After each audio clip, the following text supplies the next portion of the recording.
Okey, seterusnya kita akan masuk kepada tajuk utama kita, iaitu the differential form of the fundamental laws. Terdapat 3 perkara yang pelajar perlu tahu di dalam tajuk ini, iaitu conservation of mass, conservation of momentum dan conservation of energy. Okay. Walau bagaimanapun, kita memberi fokus kepada conservation of mass. Okay, kerana ini kita kata sekurang-kurangnya pelajar kena tahu perkara ini. Ini adalah basic. Dan saya akan terangkan juga berkenaan dengan derivation, berkenaan conservation of momentum. Okay, walau bagaimanapun, saya harap pelajar boleh memahami konsep asas pengiraan tersebut. Yang paling utama ialah pelajar boleh hafal final equation sahaja untuk conservation of momentum. Okay. Tetapi untuk conservation of mass, pelajar kena tahu dua-dua. Cara nak derive daripada awal, cara melukis diagram dan sebagainya, dan cara untuk membuat pengiraan sehinggalah final equation terhasil. Okay. Conservation momentum, it's okay. Maknanya sekadar tahu step by step, boleh menerangkan secara ringkas, dan pelajar perlu at least hafal rumus untuk conservation of momentum. Okey, untuk yang ketiga, conservation of energy, kita kata kita tak fokuskan di dalam tajuk ini kerana conservation of energy dia lebih kepada melibatkan temperature. Okey, selalunya di dalam kelas termo 1 dan termo 2, pelajar akan diajar berkenaan dengan conservation of energy. Kerana selalunya yang melibatkan perubahan suhu ini, dia banyak melibatkan gas. Kerana gas begitu sensitif dengan suhu. Suhu naik sedikit, gas akan mengembang, oleh itu akan berlaku perubahan daripada pelbagai sudut, terutamanya energi. So boleh. So jadi maknanya saya harap pelajar dapat fokus bahagian yang mana yang perlu dibuat ulang kaji dengan lebih mendalam. Okey, kita pergi kepada conservation of mass. Kenapa conservation of mass ini perlu? Kerana kita kata ini adalah hukum Newton ataupun hukum fizik yang paling asas yang perlu dipatuhi. Iaitu kita kata mass ataupun G same. So awak kena faham G same adalah mass. Okay, tetapi kalau kita cakap berat, berat adalah weight. Okay, berat sebenarnya adalah force kerana rumus dia adalah mg dan unit dia adalah Newton. Okay, G same adalah mass kerana unit dia adalah kilogram atau gram. Okay, so jadi maksudnya G same ialah kuantiti asal sesuatu objek, tetapi berat adalah kuantiti asal sesuatu objek setelah ditarik oleh graviti ataupun setelah terkena tarikan graviti. Okay, jadi saya harap pelajar dapat memahami di antara G same dan juga berat. Oleh itu di dalam fizik kita mengatakan bahawa G same ataupun mass ia tidak boleh dimusnahkan. Ia hanya boleh dipindahkan daripada satu bentuk ke satu bentuk yang lain. Okay, oleh itu di dalam fluid mekanik kita mengambil pendirian bahawa apabila sesuatu nilai G same dimasukkan di dalam inlet, di dalam input, membawa maksud bahawa akan ada output yang keluar mempunyai nilai yang sama. Itu yang kita secara basicnya kita beranggapan demikian, iaitu inlet mesti sama dengan outlet. Okay, itu the basic rule. Okay, tetapi untuk yang lebih detail, saya harap pelajar dapat memahami diagram ini. Okey, pertama sekali saya harap pelajar dapat melukis diagram seperti ini. Dalam keadaan 3 dimensi, ia akan digambarkan sebagai cube di sini. Okay, so maksudnya kita ada satu elemen berbentuk cube di sini. Okay. Oleh itu, kita akan nyatakan bahawa jarak ini sebagai dy. Kenapa kita tulis dy? Kerana seolah-olah ia memberi gambaran dy ini adalah small part from y-axis. Okay. So dz di sini sama juga kita kata adalah small part daripada z-axis, dan dx di sini adalah small part daripada x-axis. Okay. So jadi kita faham maksud dx, dy dan dz. Okay. Tetapi untuk meringkaskan pengiraan, selalunya saintis akan bermula dengan 2D. Kerana kalau 3D nanti kita akan tambah saja nilai pada paksi X, pada paksi Z. Okey. So di dalam penulisan untuk conservation of mass ini, okey, memadai untuk pelajar melukis 1/4 seperti ini. Okey. So ini dikenali sebagai, kita kata, control volume, ataupun kita kata inilah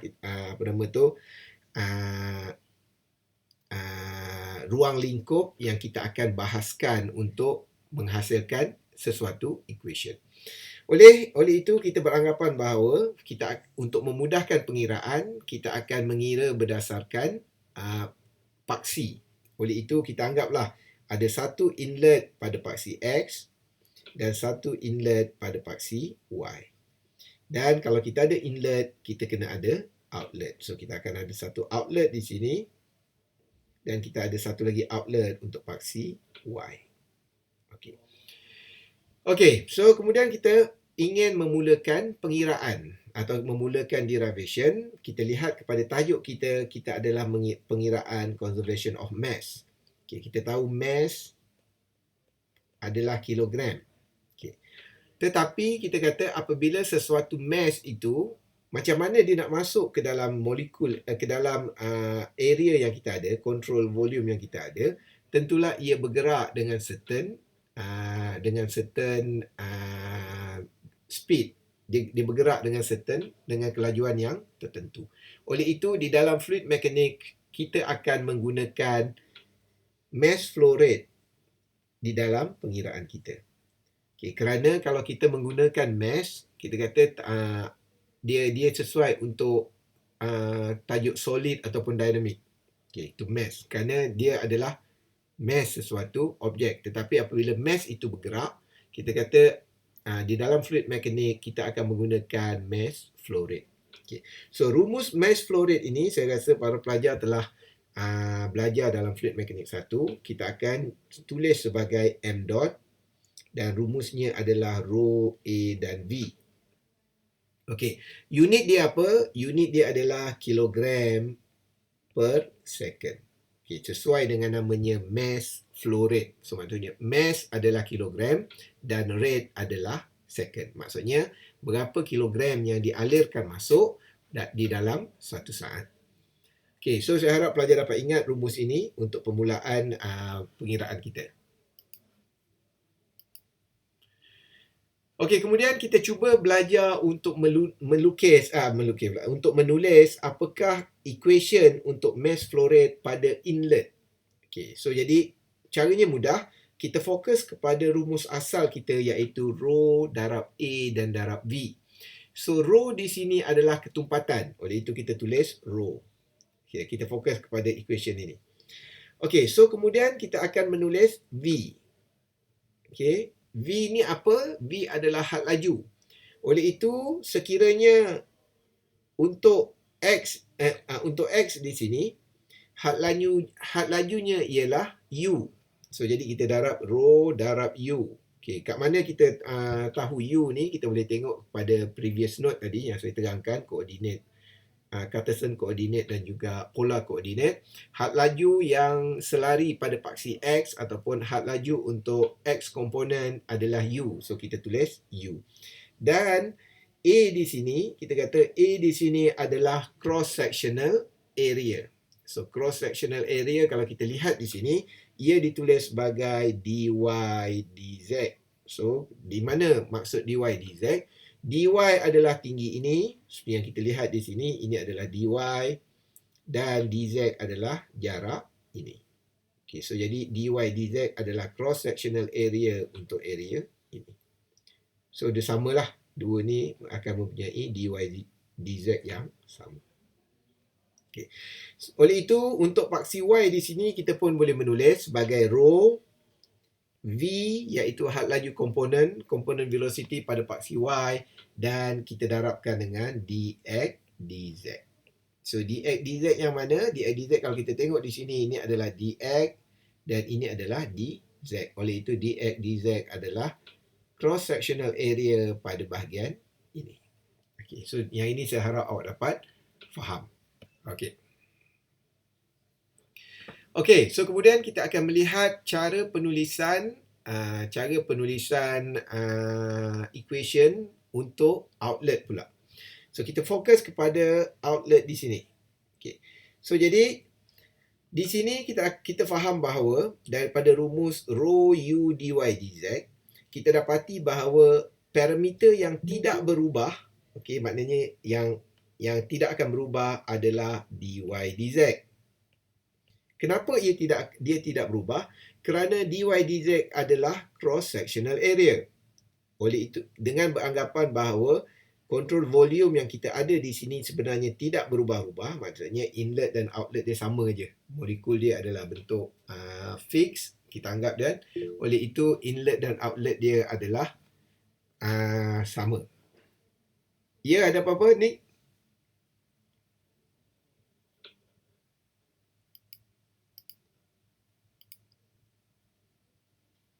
Okey. So kemudian kita kata oleh kerana dy dz tidak berubah, oleh itu kita dengan mudah kita akan asingkan di tepi. Okay, so kita akan asingkan di sini. So kemudian kita kata kita ada dua lagi parameter, iaitu rho dan u. So kita ada dua, rho dan u. Okay. So rho dan u di sini kita kata kemungkinan, kita kena faham kemungkinan u akan berubah atau kemungkinan rho juga akan berubah. So maksudnya kita kena faham kemungkinan had laju akan jadi lebih laju atau had laju akan berkurang. Tetapi ada juga keadaan di mana density akan berubah. So density akan berubah, contohnya kita kata yang melibatkan gas. Mungkin yang masuk adalah wap air, tetapi yang keluar mungkin air. So jadi kita kata density, ketumpatan untuk wap air dengan ketumpatan untuk cecair adalah berbeza. So maksudnya mungkin had laju berubah, mungkin 100% had laju berubah, atau mungkin 100% density berubah, atau kita kata kedua-duanya berubah dengan certain amount. Maksudnya mungkin U berubah 50%, density pun berubah 50%. Jadi kita tak tahu yang mana berubah. Oleh itu, untuk kita reflectkan perubahan tersebut, kita akan menulis seperti ini. So jadi kita akan menulis rho U campurkan dengan del rho U del X untuk paksi dx. Okay. Yang ini maksudnya del di sini, saya harap pelajar dapat faham. Pelajar belajar mathematics, kita kata ada satu tajuk pembezaan yang dinamakan differential equation. Okay. So differential bukan differential, partial differential equation. Okay. Partial di sini maksudnya sebahagian. So maksudnya kita akan bezakan sebahagian nilai di sini. Maksudnya satu bahagian berbeza dan satu bahagian lagi berbeza. So yang ini saya harap pelajar dapat fokus balik kepada mathematics yang pernah pelajar belajar sebelum kelas ini. Okay. Oleh itu kita akan tulis sebagai del rho u over del x dx. Maksudnya kita kata perubahan partial untuk rho dan u pada paksi x, dan keseluruhan ini kita kata adalah hanyalah perubahan kepada paksi dx. Okey, yang ini mungkin agak mengelirukan, tapi tak apa. Kita cuba tengok untuk pengiraan seterusnya. Okey, kerana ada term yang saya ringkaskan nanti. So cuma di sini sekurang-kurangnya pelajar dapat imagine bahawa kenapa kita tulis del rho u del x di sini adalah untuk memahamkan pelajar bahawa perubahan mungkin datang daripada velocity, mungkin datang daripada density, atau mungkin datang daripada kedua-dua elemen tersebut. dy dz kita tidak ubah kerana apa? Kerana area yang ada di sini kita kata fix. Tidak akan membesar dan tidak akan mengecil. Okay. Perkara yang sama juga kita tulis untuk outlet di sini. So maknanya kita tulis rho V campur del rho V over del Y dy dx dz. Kerana dx dz ialah cross sectional area untuk paksi Y. Oleh itu ia tidak akan berubah. So saya harap pelajar dapat mengambil sedikit masa untuk memahami idea ini setelah kuliah ini. Okey. So kemudian itu satu. Maksudnya first step kita belajar cara untuk menulis apakah yang berlaku pada inlet, apakah yang berlaku pada outlet. Basic rumus dia adalah mass flow rate rho sama dengan AV. Okey, seterusnya kita akan belajar berkenaan dengan bagaimana perubahan mass flow rate yang berlaku di dalam sesuatu sistem. Okay. Secara ringkasnya, pelajar eloklah mengetahui rumus ini dahulu. Okay. Iaitu mass flow rate untuk inlet ditolakkan dengan mass flow rate untuk outlet mesti sama dengan dm dt. So, m di sini membawa maksud mass kerana dia tidak ada titik. Kalau m di sini, dia ada m dot, maksudnya adalah mass flow rate. Okay. So, mungkin pelajar tertanya, mass flow rate rumus dia adalah kilogram per second. Tetapi kalau mass sahaja, rumus dia adalah kilogram. Oleh itu, untuk memastikan bahawa unit dia kiri dan kanan adalah sama, itu yang kita tulis di sini dt di bahagian bawah. Kerana d over dt akan menghasilkan second pada bahagian bawah. Oleh itu, sekarang ni kita kata sama unit di sebelah kiri dengan unit di sebelah kanan. Okey, so kita kata kita ingin membincangkan sedikit bagaimana rumus ini boleh difahami. Okey. Pertama, kita kena melihat dengan pelbagai keadaan. Okay, kita melihat dulu dalam keadaan yang paling mudah yang kita telah belajar di dalam fluid mechanics 1, iaitu incompressible flow. So, incompressible flow saya rasa pelajar boleh faham berdasarkan namanya, iaitu cannot be compressed. Incompressible maksudnya not compressible. Okay, so jadi kita kata incompressible membawa maksud aliran ataupun bendalih yang tidak boleh dimampatkan. So, incompressible. So, yang paling mudah, selari ataupun sama yang kita belajar dalam fluid mechanics 1, kita boleh menulis seperti ini. So, maknanya kita buat suatu sistem di sini, satu unit 4 segi, dan kita anggap ia adalah incompressible system. Selalunya incompressible system, kita kata kita beranggapan bahawa cecair akan memenuhi kawasan ini. Idea dia mudah kerana kenapa kita nak buat ia memenuhi kawasan tersebut? Kerana kalau dia tak penuh, seolah-olah kita boleh kompreskan dia. Okey, so jadi kita kata kita buat keadaan air ataupun bendalih memenuhi sesuatu sistem. So maknanya air akan memenuhi sistem ini. Okey. So kemudian kita kata kita ada mass flow in, mass flow rate in dan juga mass flow rate out. So, dalam keadaan ini, kita kata, kita fokus kepada equation yang ini. Kita kata mass flow rate in ditolakkan dengan mass flow rate out. Okay, ia akan menghasilkan dm dt sama dengan kosong. Okay, apa maksud di sini? Kita kata, yang paling mudah kita boleh imagine. Mass flow rate inlet ni katakan 7 kg per second. So, oleh itu dan mass flow rate out ni juga adalah 7 kg per second. So, oleh itu kita mengatakan bahawa dalam keadaan ini, inlet dan outlet adalah sama. Ia akan menyebabkan tidak ada pertambahan mass di dalam sistem. Okay, pertambahan mass itu yang dinyatakan sebagai dm dt. So, kalau kita tulis yang mudah, dm dt. Maksudnya, perubahan mass over time. Tidak ada pertambahan mass di dalam sebarang masa. So, jadi kita kata dm dt sama dengan kosong. Oleh itu, kita boleh menulis bahawa mass flow rate in sama dengan mass flow rate out. Okay, so yang ni saya harap pelajar dapat faham. apa yang dikatakan dengan mass flow rate in sama dengan mass flow rate out. So perkara ini sebenarnya adalah idea asal ataupun idea yang selalu kita gunakan di dalam fluid mekanik 1. Yang selalu kita gunakan contohnya kalau kita ada tangki di sini dan kita dapati air masuk kira-kira katakan 5 meter padu per second dan air yang keluar juga kalau ada 2 lubang di sini, kalau sini keluar 2 meter padu per second, so yang bawah mesti keluar 3 meter padu per second. Kerana apa?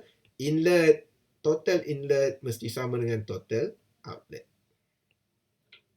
Okey, so ini kita kata adalah basic idea di dalam continuity equation.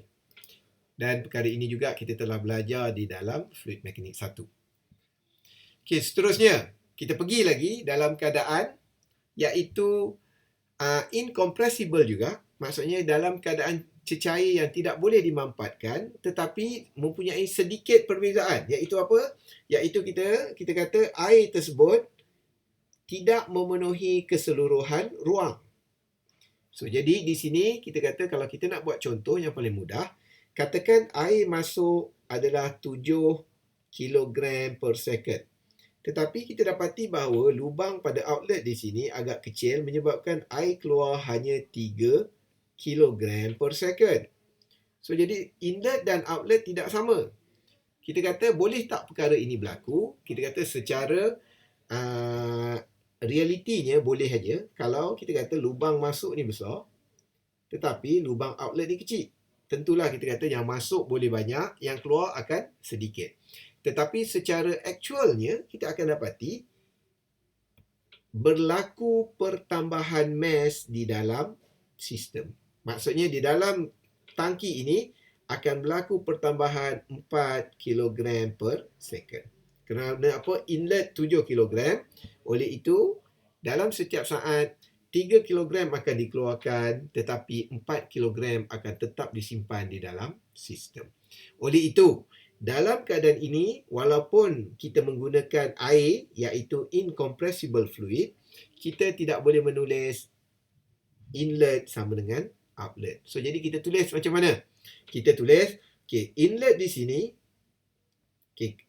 iaitu inlet di sini akan sama dengan outlet di sini, iaitu outlet di sini, dan juga akan sama dengan outlet di sini, dan perlu dicampur dengan pertambahan mass pada sistem.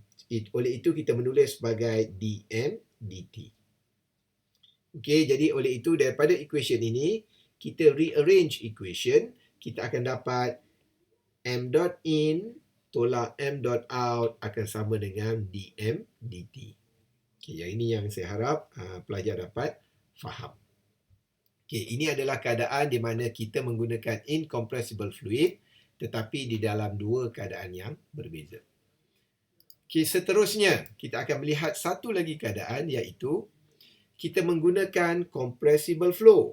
Okey, compressible flow boleh juga untuk kedua-dua gambar rajah tadi, tetapi saya lebih suka untuk menunjukkan keadaan di mana satu sistem yang dipenuhi dengan compressible system.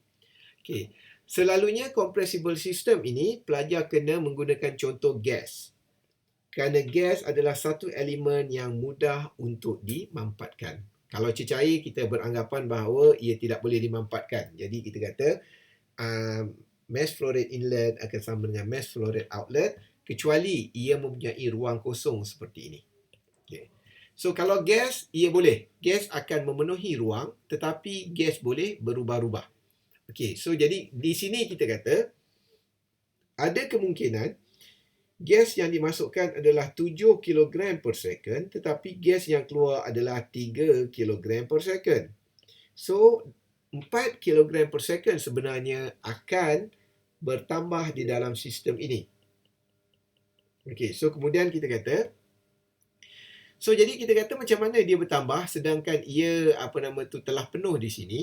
Okey, kita kembali kepada idea asal m dot sama juga dengan rho times A times V. Jadi apa yang berubah di sini? Kita kata yang berubah di sini adalah ketumpatan. So, kita kena faham bahawa ketumpatan adalah mass over volume. Volume. So, jadi kita kata apabila mass bertambah, maksudnya mass pada asalnya mungkin 1 kilogram, bertambah 4 jadi 7, bertambah 4 lagi jadi 11 dan sebagainya. Oleh itu, mass akan terus bertambah. Tetapi volume, kita kata, maknanya volume kawasan ini adalah constant. Oleh itu, berlakulah pertambahan ketumpatan. So, ini yang berlaku sekiranya kita terus mampatkan gas di dalam satu keadaan, di dalam satu ruang. Contoh yang paling mudah yang boleh kita lihat sistem ini ialah tong gas yang ada di dalam rumah kita. So, maknanya kita tahu gas adalah tong gas tu dalamnya adalah gas, tetapi apabila kita masukkan di dalam tong tersebut, kita mampatkan dan ia berubah menjadi cecair. So, kemudian apabila kita valve tu kita tekan dan dia akan keluar semula sebagai gas. So, itu kita kata adalah satu sistem di mana bendalur boleh dimampatkan. So, di dalam keadaan ini, oleh itu kita kata rumus asas yang kita kena gunakan adalah m dot inlet tolak m dot outlet sama dengan perbezaan mass per masa dm dt.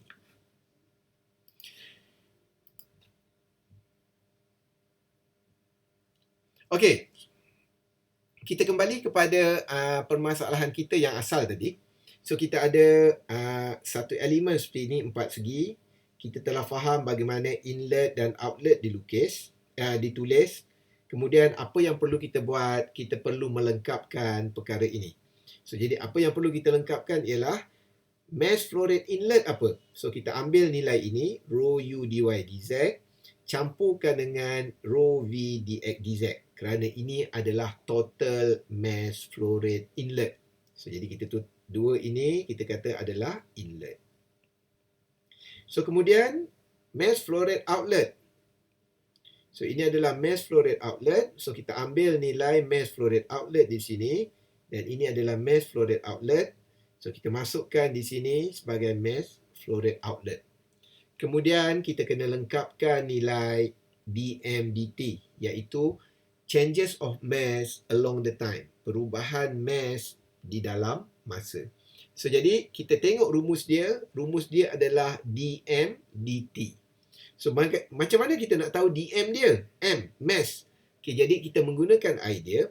Density sama juga dengan mass over volume.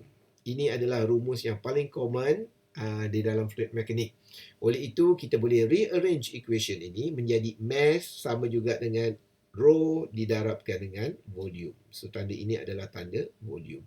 Oleh itu, kita boleh tulis sebagai d dt, maknanya kita ambil nilai ini sahaja, d dt, dan nilai mass di sini kita tulis sebagai rho times volume. Oleh itu, kita menulis rho dan volume.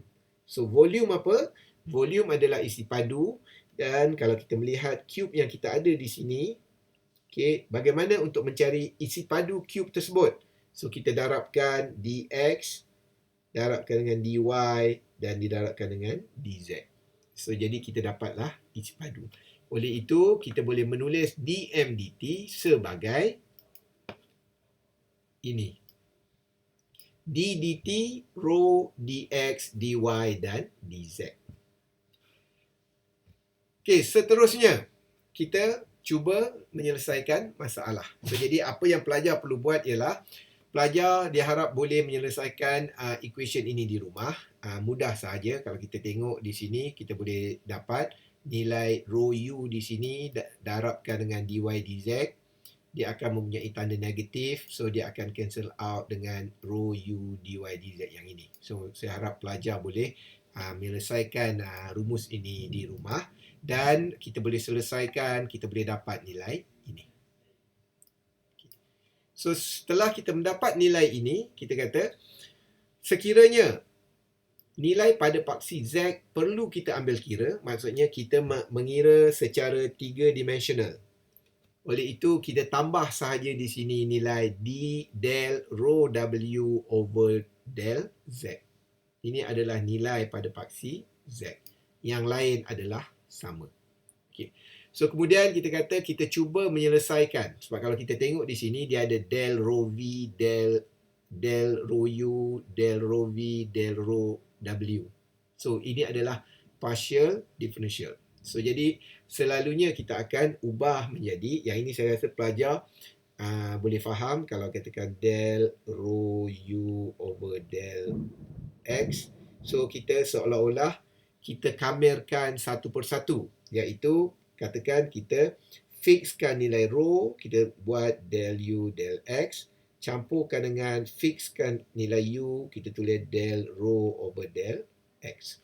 So ini yang berlaku. Maksudnya kita kembangkan nilai ini, kembangkan nilai ini, kembangkan nilai ini, and then kita rearrange. So kita akan dapati bahawa kita boleh rearrange menjadi equation ini. Okay, saya harap pelajar dapat juga membuat proses ini di rumah, kerana ia adalah simple mathematics yang melibatkan yang telah para pelajar belajar sebelum ini. Okey, seterusnya apa yang kita buat? Kita memahami equation tersebut. Okey, sekiranya kita hanya fokus kepada incompressible, maksudnya kepada cecair ataupun kepada cecair, maksudnya kepada bendalai yang tidak boleh dimanfaatkan, kita beranggapan bahawa density of a fluid particle does not change along its as it travel along the path. Okay, so the continuity equation will become like this. So jadi yang ini kita beranggapan bahawa kalau kita lihat di sini bahawa nilai rho di sini akan sentiasa constant. So apabila nilai rho constant di sini, kita kata kita boleh beranggapan bahawa ia tidak nilai rho constant di sini. Okey, tetapi para pelajar perlu faham. Okey, nilai rho constant di sini kita perlu kekalkan kerana equation ini tidak menyebabkan apa-apa. Tetapi nilai rho yang boleh dipotong adalah nilai rho di sini. So kita dapati bahawa d rho dt, maknanya perubahan density terhadap masa, d rho dx, perubahan density terhadap paksi x, d rho dy, perubahan terhadap y, dan d rho dz adalah kosong. Oleh itu nilai ini kita boleh cancelkan, okay, dan kita boleh dapat nilai ini sahaja. Okay, kemudian kita kata oleh kerana nilai rho di sini ada kurungan, kita boleh bawa nilai rho ini ke sebelah. So ia akan menghasilkan nilai kosong. Okay, bila kita bawa rho ke sebelah, dan kita boleh mendapat equation ini. Dan seterusnya, sekiranya kita menggunakan hanya 2D coordinate, 2-dimensional, oleh itu kita boleh neglect value of z-axis. Kita abaikan nilai z-axis. Finally, kita boleh dapat continuity equation adalah ini. du dx campur dv dy. Okay, saya harap ini paling penting, selalunya ditanya dalam test 1, final dan sebagainya. Okay, kerana silibus kita hanya fokus kepada 2D, Cartesian coordinate, dan juga nanti 2D untuk polar coordinate. So ini adalah continuity equation yang perlu pelajar tahu untuk Cartesian coordinate.